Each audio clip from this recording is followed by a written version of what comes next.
Assalamualaikum warahmatullahi wabarakatuh. Perkenalkan, nama saya Yuti Nur Ajijah.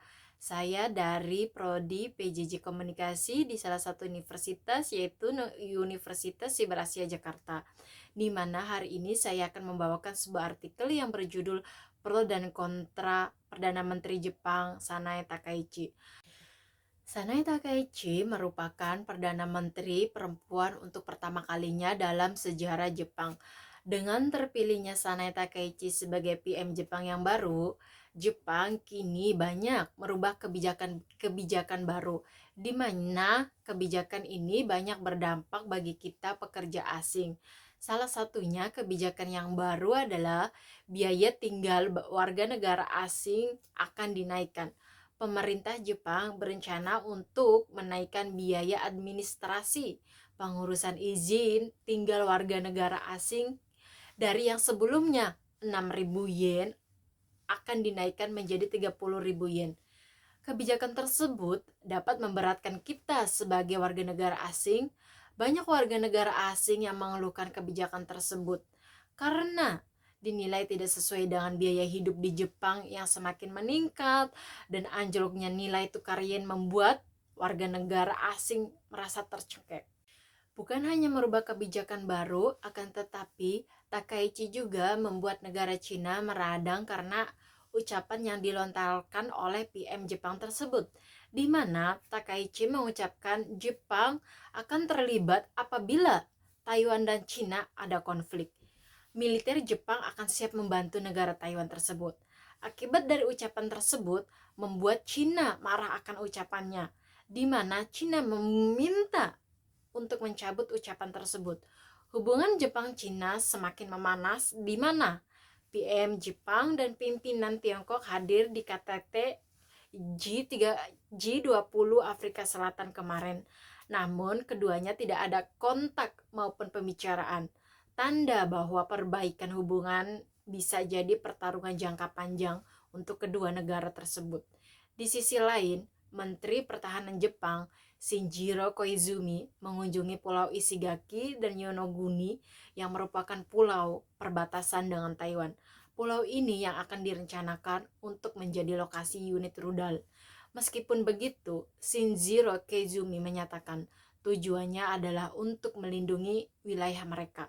Negara kami terbuka terhadap berbagai bentuk dialog dengan Cina. Kami tidak menutup pintu kami, ujar PM Jepang Sanae Takaichi.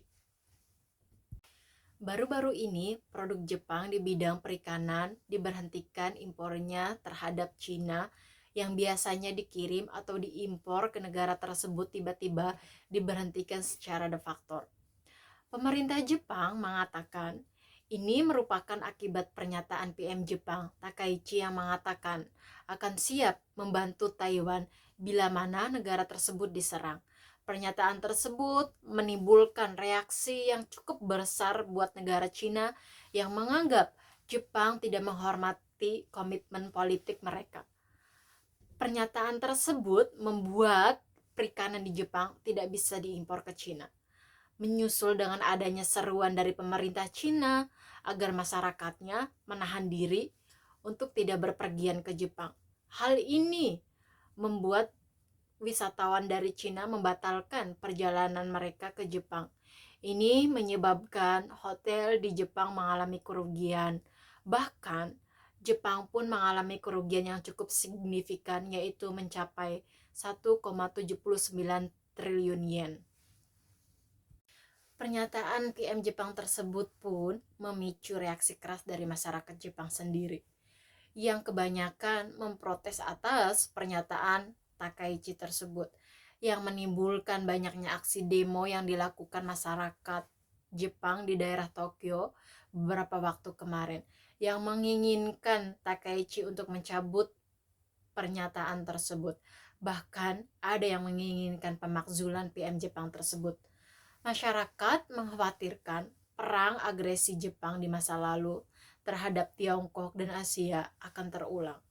Mereka juga mengkhawatirkan akan adanya kejadian Nagasaki Hiroshima Jilid kedua yang membuat mereka trauma akan kejadian tersebut.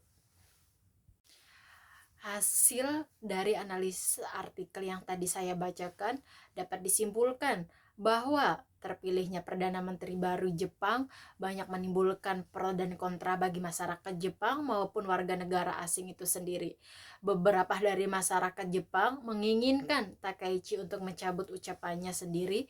Di sisi lain, warga negara asing juga menginginkan akan kelonggaran kebijakan terhadap biaya administrasi tempat tinggal atau visa di Jepang.